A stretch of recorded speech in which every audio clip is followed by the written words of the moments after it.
Film ini disutradarai oleh Sean Levy, dibintangi oleh Hugh Jackman, Evangeline Lilly, Dakota Goyo, dan nama-nama besar lainnya. Tidak usah berlama-lama lagi, langsung saja kita masuk ke dalam alur cerita film Real Estate.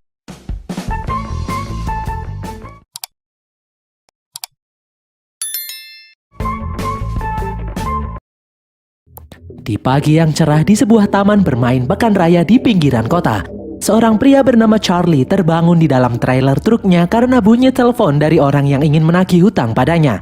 Pagi hari yang kacau bagi Charlie. Di luar truk, terdapat beberapa anak kecil yang penasaran dengan robot milik Charlie yang bernama Embas. Charlie pun mengeluarkan Embas untuk dipamerkan pada anak-anak itu. Di saat anak-anak itu ingin berfoto dengan Embas, Charlie meminta bayaran $5. Anak-anak yang mendengarnya itu pun kesal dan pergi meninggalkan Charlie. Siang harinya di dalam arena, Charlie menemui rival lamanya yang bernama Ricky. Dia adalah promotor pertarungan robot melawan banteng. Charlie dengan sombong menantang banteng milik Ricky dengan taruhan $20.000. Sebenarnya Ricky ragu kalau Charlie punya uang, namun Ricky berani menerima tantangan Charlie dengan mengancam kalau Charlie tidak mampu membayar jika kalah, maka dia akan menghajar Charlie hingga sekarat. Ricky pun bersiap-siap untuk mempersembahkan pertandingan spektakuler di pekan raya itu, yaitu pertarungan antara robot Embas milik Charlie melawan banteng terkuat miliknya. Charlie memamerkan gerakan-gerakan tinju Embas sebelum bertarung.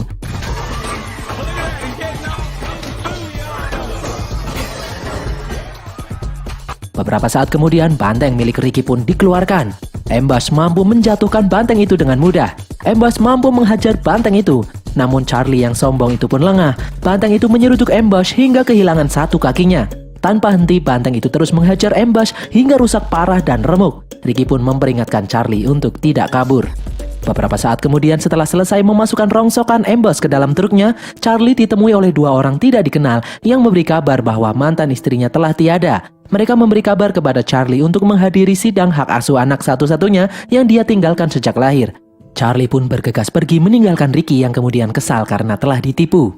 Keesokan harinya di dalam pengadilan, hakim menggelar sidang hak asuh anak Charlie satu-satunya yang bernama Max. Di dalam ruangan, sudah ada adik mantan istri Charlie yang bernama Debra dan suaminya Marvin. Debra memiliki keinginan untuk mengadopsi Max karena suaminya merupakan pengusaha sukses dan mapan. Charlie yang menyadari Marvin merupakan pengusaha kaya, kemudian mengajaknya berdiskusi di luar ruangan sidang. Charlie mengetahui Debra sangat ingin mengadopsi Max. Charlie memberi penawaran kepada Marvin. Jika mereka ingin mengadopsi Max, Charlie membutuhkan uang $100.000. Marvin yang seorang pengusaha kaya itu mengiyakan, namun dirinya berencana untuk pergi karena urusan bisnis untuk 2 bulan ke depan di Italia. Selama itu dia akan menitipkan Max untuk sementara. Marvin memberikan $50.000 di awal, lalu sisanya akan dia berikan setelah dia pulang dari Italia. Charlie kemudian setuju dan menyuruh Marvin untuk merahasiakan kesepakatan ini. Di dalam ruangan sidang, Charlie pun menandatangani surat peralihan hak asuh. Charlie kemudian keluar dari dalam gedung pengadilan sambil menelpon koneksinya untuk membeli sebuah robot bekas yang masih layak untuk bertarung hari ini juga, karena sebentar lagi dia akan mendapatkan uang $50.000 Amerika. Charlie kemudian bergegas pergi menuju sasana tinju Talet. Di sana Charlie menemui Bailey. Bailey adalah pemilik sasana tinju warisan ayahnya itu. Charlie menjelaskan kalau hari ini dia membeli robot bekas harga $45.000. Bailey yang mendengarnya pun kesal karena Charlie sendiri memiliki hutang padanya sebanyak $6.000. Bailey memberi penjelasan kepada Charlie kalau dia tidak segera melunasi hutangnya, maka sasana tinju itu akan disita oleh bank karena Bailey tidak mampu melunasi hutangnya pada bank. Charlie memberi penjelasan kalau dia akan membantu Bailey apapun caranya. Dia ingin Bailey mendukungnya dan mempersiapkan robot barunya nanti untuk siap bertarung. Beberapa saat kemudian, Marvin datang untuk memberikan uang $50.000 kepada Charlie dan mengantarkan Max untuk tinggal bersamanya sementara dia pergi ke Italia. Marvin pun pergi meninggalkan Max untuk tinggal bersama ayahnya ini. Ini adalah pertama kalinya Max bertemu dengan ayahnya. Lalu datang Bailey yang memberitahu bahwa robot pesanan Charlie sudah tiba. Charlie kemudian mengeluarkan uang yang barusan dia terima dari Marvin untuk membayar robot itu. Max kesal karena dia tahu kalau Charlie meminta uang dari Marvin agar bisa mengadopsinya. Charlie mencoba memberi penjelasan tentang keadaannya saat ini. Lagi pula uang itu langsung habis untuk dibelikan robot. Mereka pun masuk ke dalam sasana memeriksa robot yang baru mereka beli. Max mengenali robot itu. Robot itu bernama Noisy Boy. Max rupanya pernah melihat rekaman pertarungan Noisy Boy beberapa tahun lalu. Charlie memeriksa pengendali suara untuk Noisy Boy, namun tampaknya tidak berfungsi. Max kemudian mencoba menggunakan alat pengendali suara itu. Max memakai bahasa Jepang dan berhasil. Ternyata perintah suara Noisy Boy masih menggunakan bahasa Jepang. Bailey kemudian merubah settingan pengendali suara Noisy Boy menjadi bahasa Jawa biar mudah. Charlie segera menaruh Noisy Boy ke dalam truk untuk mencari uang. Max memaksa untuk ikut. Charlie yang tak punya pilihan lain akhirnya bersedia mengajak Max. Malam harinya, mereka sampai di arena pertarungan Crash Palace. Di sana sudah ramai sekali para penggemar MMA versi robot berkumpul. Promotor di sana menyarankan Noisy Boy untuk bertarung untuk pertarungan pembuka saja. Charlie yang sombong tidak ingin pertandingan ecek-ecek karena robotnya kali ini dulunya adalah mantan petarung Liga Robot Dunia. Charlie langsung menantang juara bertahan di sana, yaitu robot yang bernama Midas. Max mencoba memberi saran agar Noisy Boy mencari lawan yang lebih mudah saja, tetapi Charlie bersikeras ingin cepat memperoleh uang yang banyak dan akhirnya pertarungan utama malam itu pun digelar. Pertarungan antara Noisy Boy melawan Midas. Midas dan Noisy Boy berjalan memasuki arena. Pertarungan pun segera dimulai. Dengan perintah suara, Charlie mampu mengendalikan Noisy Boy menjatuhkan Midas. Kemampuan Noisy Boy cukup lumayan hingga membuat Midas kewalahan. Namun Midas kemudian mampu melawan balik. Midas mulai menghajar Noisy Boy habis-habisan. Charlie mencari jurus combo Noisy Boy. Terlihat Charlie tidak hafal kombinasinya. Sementara itu di atas arena, Midas terus menghancurkan Noisy Boy, mencabut lengan Noisy Boy dan menghajar Noisy Boy hingga kepalanya terpental. Noisy Boy pun kalah sekaligus hancur. Charlie kehilangan uang $45.000 hanya dalam satu malam. Di tempat parkir, Charlie dan Max terlibat perdebatan. Max kesal karena Charlie tidak mendengarkan sarannya. Dia tahu kalau Noisy Boy belum siap untuk bertarung karena Charlie tidak hafal semua jurus combo milik Noisy Boy. Mereka pun kemudian pergi dari tempat itu. Charlie mengajak Max untuk mampir ke lokasi pembuangan sampah robot untuk mengais spare part bekas yang mungkin bisa dirakit untuk menjadi robot. Di dalam, mereka mengendap-endap menghindari kamera CCTV yang mengawasi tempat itu. Tiba-tiba turun hujan dengan lebat. Max melihat rongsokan robot dari generasi pertama. Charlie menjelaskan kalau dulu orang membuat robot dengan ukuran kecil seukuran manusia untuk bertarung dan lama-kelamaan popularitas pertarungan tinju robot menggeser olahraga tinju manusia. Kemudian seiring berjalannya waktu, robot-robot dibuat dengan ukuran semakin besar karena orang-orang ingin melihat pertarungan robot yang brutal dan luar biasa. Charlie sendiri adalah seorang mantan petinju profesional. Karena hujan yang lebat, Max yang berdiri di tepian jurang tiba-tiba terperosot jatuh ke dalam jurang yang dalam. Beruntung tubuhnya tersangkut sesuatu. Itu adalah lengan robot. Charlie bergegas menyusul anaknya dan menyelamatkannya. Max yang berhasil diselamatkan meminta kepada Charlie untuk membawa robot yang baru saja menyelamatkan nyawanya. Namun Charlie menolak karena itu hanyalah rongsokan robot biasa. Jika Max menginginkan robot itu, Charlie menyuruh Max untuk membawanya sendiri. Charlie pun pergi meninggalkan Max.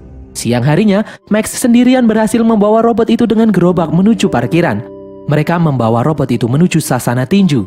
Bailey kaget di saat dia melihat Noisy Boy yang hancur tak bersisa. Bailey sadar kalau mereka sudah tidak punya apa-apa lagi. Mereka berdua kemudian memeriksa robot rongsokan yang diambil oleh Max semalam. Beruntung, Bailey menemukan sel baterai yang cocok karena robot itu merupakan robot lawas generasi kedua yang sudah tua. Charlie berencana menyewakan robot itu menjadi robot sparring untuk latihan. Max yang mendengarnya tidak terima. Dia bersikeras kalau robot itu adalah robot miliknya karena dia yang menyeret robot itu semalaman dari tempat sampah. Bailey kemudian menyalakan robot itu dan robot itu berhasil hidup. Robot itu memiliki kemampuan untuk meniru gerakan dan menyimpannya ke dalam memori. Bailey juga melengkapi robot itu dengan remote pengendali bekas yang masih bisa berfungsi. Max kemudian membersihkan robot itu. Dia melihat tulisan di dada kiri robot itu bertuliskan Atom. Robot itu bernama Atom. Setelah selesai mencuci Atom, Max pun kembali masuk dan bertanya, apakah Atom bisa bertarung? Charlie dan Bailey menjelaskan kalau Atom adalah robot generasi lama. Kemungkinan Atom didesain untuk menjadi lawan sparring latihan robot lainnya. Itulah mengapa Atom memiliki kemampuan untuk meniru gerakan sehingga membuat Atom bisa meniru gerakan robot manapun. Max terus saja ingin agar Atom bertarung. Charlie memberi pengertian kalau Atom pasti akan hancur di dalam pertarungan nanti. Max yang keras kepala tetap ingin agar Atom bertarung. Malam harinya, Max menghidupkan Atom. Dengan kemampuannya meniru, Max mengajak Atom berlarian di jalanan kota. Di satu momen, Max menyadari kalau Atom berbeda dari robot lainnya, seperti Atom memiliki kesadaran. Max pun tersenyum dan berkata tidak akan memberitahu siapapun tentang hal ini. Mereka pun berlari kembali menuju sasana. Pagi harinya, Max bertanya kepada Bailey tentang masa lalu ayahnya sebagai petinju profesional. Bailey yang mengenalnya sudah lama menunjukkan sebuah artikel pertarungan ayahnya dengan seorang juara dunia. Charlie mampu membuat sang juara dunia itu kewalahan. Charlie bertarung dengan luar biasa, seperti berdansa dengan lawannya. Bailey mengatakan kalau itu adalah masa-masa yang sangat luar biasa. Charlie kemudian datang dan berkata kalau itu adalah masa lalu dan dia tidak ingin membahasnya lagi. Charlie kemudian menyuruh Max untuk bersiap-siap. Charlie akan pergi menuju Atlanta untuk mencari uang atau partner untuk membeli robot baru. Malam harinya, Charlie dan Max pun pergi. Singkat cerita, sampailah mereka di Atlanta, di stadion pertarungan robot dunia. Charlie dan Max kemudian berjalan memasuki stadion. Dari luar, Max terpukau melihat rekaman pertandingan robot terkuat saat ini, Zeus. Di dalam, Charlie menyuruh Max untuk tetap di tempat karena dia akan menemui temannya yang ada di sana. Beberapa saat kemudian, rombongan tim sang robot juara Zeus berjalan di depan Max. Para reporter pun berlarian berebut mendekat untuk mewawancarai sang pemilik robot yang bernama Farah Lemkova. Farah menjelaskan kalau kesuksesan Zeus adalah hasil bantuan sang perancang robot terbaik dunia saat ini, Tak Mashido. Tak Mashido menjelaskan kalau Zeus memiliki sistem operasi terbaik untuk saat ini dan apapun yang Zeus lawan bisa dipastikan akan hancur. Max yang melihat wawancara itu pun semakin terpukau. Di dalam, Charlie menemui temannya untuk berhutang beberapa ratus dolar saja. Namun temannya yang tahu kebiasaan buruk Charlie itu enggan untuk meminjamkan uangnya. Charlie kemudian bergegas menjemput Max. Max sangat antusias setelah melihat pertarungan Zeus. Max sangat menyukainya dan dia mulai terobsesi dengan pertarungan tinju robot. Max sangat ingin melihat Atom bertarung. Charlie yang capek mendengarnya kemudian memiliki ide untuk membawa Atom bertarung di pinggiran kota agar Max bisa diam. Pagi harinya di parkiran stadion, Charlie terbangun. Di luar ternyata Max sedang memprogram Atom untuk gerakan-gerakan combo yang kemudian dia simpan ke dalam memori milik Atom. Max tidak sabar untuk membawa Atom bertarung. Siang harinya, Charlie mengajak Max ke suatu tempat yang bernama The Zoo. Di sana terdapat arena pertarungan robot ilegal. Max menantang robot pemilik tempat itu yang bernama Kingpin. Kingpin memberi penawaran jika robot milik Max bisa bertahan selama 1 ronde, dia akan membayar $1.000. Namun jika tidak, robot milik Max akan jadi miliknya. Max pun kemudian setuju. Pertarungan robot pun segera dimulai. Max membawa Atom ke dalam arena. Kingpin mempersiapkan robotnya yang bernama Metro. Pertarungan pun dimulai. Metro mampu menghajar Atom habis-habisan. Charlie mencoba memberi arahan kepada Max yang menggerakkan Atom. Max terlihat kesulitan. Charlie kemudian sadar sebentar lagi 1 ronde akan berakhir. Dan jika Atom mampu bertahan, mereka akan mendapatkan $1.000. Charlie menyuruh Max untuk terus bertahan karena sebentar lagi 1 ronde berakhir. Atom sempat tumbang namun masih mampu untuk bangkit lagi. Ronde pun berakhir. Kingpin segera turun dan menawarkan 1 pertandingan lagi dengan menggandakan hasil taruhan tadi. Max langsung saja mengiyakan. Charlie mencoba menasehati Max karena bisa saja dia akan kalah. Namun Max memiliki kepercayaan diri tinggi untuk bisa menang. Pertandingan kedua pun digelar. Kali ini Max sudah bisa membaca pergerakan Metro dan menghajarnya dengan 1 pukulan. Pukulan itu membuat Metro mengalami kegagalan sistem dan tumbang. Atom mampu mengalahkan Metro. Charlie dan Max mendapatkan uang yang dijanjikan dan kemudian pergi. Charlie sempat dihadang oleh orang yang memberi undangan untuk pertarungan selanjutnya. Pagi harinya di halaman tempat penginapan, Max masih memprogram gerakan combo untuk Atom. Di saat bosan, Max kemudian menyetel musik dan mulai menari. Atom pun bergerak meniru gerakan Max. Mereka berdua menari di halaman. Charlie kemudian datang dan tertarik dengan tarian Max dan Atom. Max kemudian menjelaskan kalau controller Atom telah rusak. Dia kemudian memodifikasinya dengan memasukkan spare part milik Noisy Boy sehingga membuat Atom bisa dikendalikan dengan perintah suara. Max ingin Charlie untuk mengajari Atom gerakan combo yang nantinya program itu disimpan ke dalam memorinya. Awalnya Charlie menolak, namun akhirnya dia mau dengan syarat Max dan Atom akan menari setiap kali mereka akan bertarung. Max yang malu itu pun terpaksa mengiyakan kesepakatan itu. Malam harinya, Charlie mengajari Atom bertarung dengan mode meniru.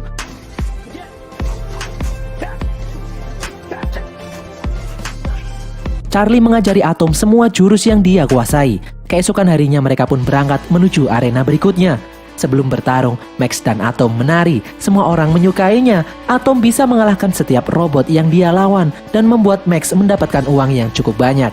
Dengan pengendali suara, Charlie menggerakkan Atom dengan lincah karena dia sendiri yang memprogram gerakan Atom. Atom mulai dikenali di kalangan para pecinta pertarungan robot setelah semakin banyak robot yang dia kalahkan. Charlie juga mampu membayar hutang kepada Bailey. Kepopuleran Atom membuat seorang promotor menawari Atom untuk bertarung di Liga Tinju Dunia. Ini adalah langkah awal Atom masuk ke dalam kejuaraan dunia. Singkat cerita, di dalam Stadion Liga Robot Dunia, Max mempersiapkan Atom untuk melakukan laga pembuka dengan melawan robot Twin City. Charlie terlihat gugup karena ini adalah kali pertamanya mengikuti kejuaraan Liga Robot Dunia. Di tengah persiapan, mereka ditemui seseorang untuk mengajak mereka ke suatu tempat. Ternyata tempat itu adalah markas sang robot juara dunia, Zeus. Pemilik Zeus, Varalem Kova, langsung to the point berkata ingin membeli Atom yang akan digunakan sebagai lawan sparring latihan Zeus dengan harga $200.000. Charlie bersedia namun Max menolak karena menurut Max Atom tidak untuk dijual. Max dan Charlie kemudian pergi. Di luar, Charlie mencoba memberi pengertian kalau uang $200.000 itu uang yang sangat banyak. Tetapi Max tetap bersikeras tidak ingin menjual Atom karena dia tahu Atom berbeda dengan robot lainnya. Atom adalah petinju. Atom diprogram oleh seorang petinju profesional. Atom tidak ternilai harganya. Dan akhirnya pertarungan pembuka antara Twin City melawan Atom pun dimulai. Seperti biasa, Max dan Atom menari sebelum menaiki ring. Hal itu membuat semua orang yang melihatnya bergembira dan menyukainya. Sebelum bertarung, Charlie menyuruh Max untuk berdoa karena lawan mereka kali ini bukanlah robot sembarangan. Pertarungan pun dimulai. Atom terlihat kewalahan. Twin City terus menghajar Atom bertubi-tubi. Charlie yang mengamati pergerakan Twin City akhirnya melihat suatu celah kelemahan Twin City. Dengan pengalaman tinju miliknya, Charlie mengarahkan Atom menghajar titik kelemahan Twin City. Kini Atom mulai mampu menguasai keadaan. Atom bergerak layaknya seorang petinju profesional di atas ring. Atom menari menghajar Twin City bertubi-tubi, membuat Twin City mengalami kerusakan sistem dan dengan uppercut, akhirnya Atom mampu menghabisi Twin City.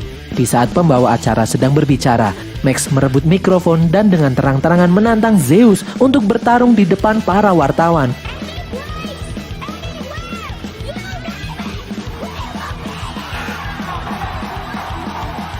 Varalem Kova yang mendengarnya terlihat kesal.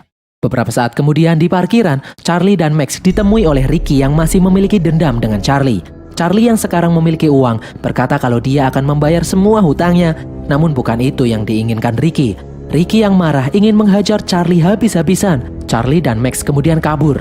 Namun anak buah Ricky berhasil menangkap mereka dan mulai menghajar Charlie hingga babak belur. Tak cuma itu saja, Ricky juga merebut semua uang di tangan Charlie lalu kemudian pergi. Di saat Charlie dan Max beristirahat di dalam mobil, Charlie kepikiran sesuatu. Siang harinya, Charlie mengantar Max untuk menemui Debra dan suaminya Marvin. Karena Charlie sadar kalau dia adalah orang tua yang buruk bagi Max, Charlie menyerahkan Max kepada Marvin yang sudah pulang dari Italia karena memang mereka adalah orang tua asuh resmi Max. Marvin mencoba memberi uang sisa $50.000 kepada Charlie, namun Charlie menolak uang itu. Charlie kemudian melanjutkan perjalanannya menuju sasana tinju. Keesokan harinya, Bailey mencoba memberi pengertian kalau Max sangat mengidolakan Charlie. Charlie menjawab kalau dia sendiri tidak tahu bagaimana caranya menjadi orang tua yang baik. Bailey mengatakan kalau dia juga mengidolakan ayahnya dulu dan ingin melakukan apa saja agar bisa bertemu kembali dengan ayahnya yang kini sudah tiada. Bailey percaya di dalam lubuk hati yang terdalam, Charlie adalah orang tua yang baik. Charlie kemudian berpamitan untuk pergi melanjutkan perjalanannya. Beberapa hari kemudian, Charlie pergi menuju rumah Debra dengan maksud ingin menjemput Max. Charlie meminta maaf atas semua yang terjadi. Charlie meminta izin untuk satu malam saja mengajak Max berjuang melawan Zeus. Karena Charlie sadar ternyata pertarungan robot adalah hal yang sangat diinginkan Max untuk saat ini. Terlepas dari kemungkinan Atom akan hancur di tangan Zeus, setidaknya mereka akan berjuang malam ini. Debra kemudian mengizinkan. Max pun tersenyum gembira. Malam harinya, banyak sekali orang datang berbondong-bondong menuju stadion untuk melihat pertarungan Atom melawan Zeus. Banyak media yang heran kenapa sang juara dunia mau mempertaruhkan gelar juara melawan pendatang baru. Mungkin hal itu merupakan sebuah taktik pemasaran, dan hasilnya terbukti banyak sekali orang yang datang di pertandingan malam ini. Max dan Charlie membawa Atom berjalan memasuki arena. Di atas arena, Charlie melihat Bailey ternyata ada di barisan para penonton memberikan dukungan. Beberapa saat kemudian, Zeus dengan gagah perkasa berjalan memasuki arena. Charlie dan Max pun bersiap-siap. Dan pertarungan pun akhirnya dimulai. Dengan satu pukulan saja Zeus langsung menjatuhkan Atom. Atom masih mampu untuk bangkit kembali. Namun Zeus menghajarnya kembali hingga tersungkur lagi dan Atom masih bisa bangun. Zeus menghajar Atom tanpa ampun. Sekali lagi Zeus menjatuhkan Atom.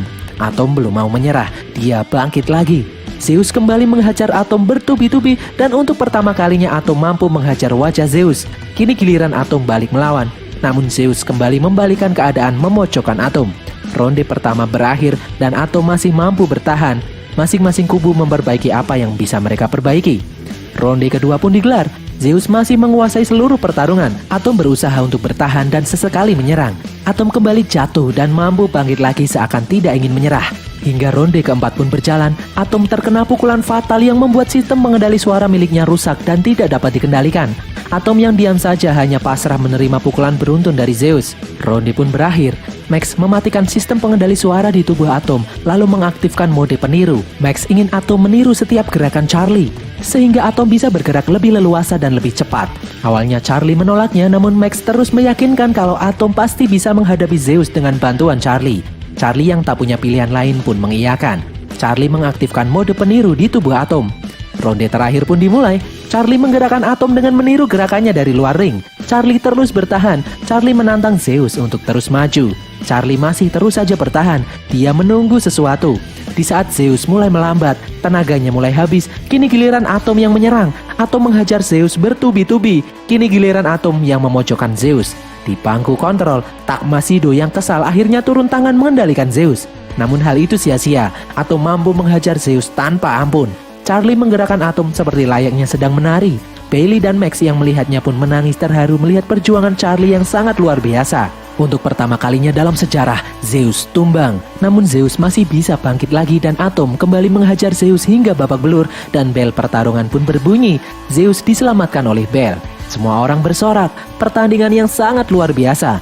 Setelah penghitungan juri, pertandingan kali ini dimenangkan oleh Zeus karena perolehan nilai yang lebih tinggi, dan hal itu tidak jadi masalah bagi Max dan Charlie karena Atom malam hari ini berjuang dengan sangat luar biasa. Meskipun kalah, Atom mulai menjadi idola banyak orang. Max kemudian memeluk ayahnya Charlie. Max bangga dan bahagia memiliki ayah seperti Charlie. Dan berakhirlah alur cerita film Real Steel ini guys. Semoga kalian terhibur.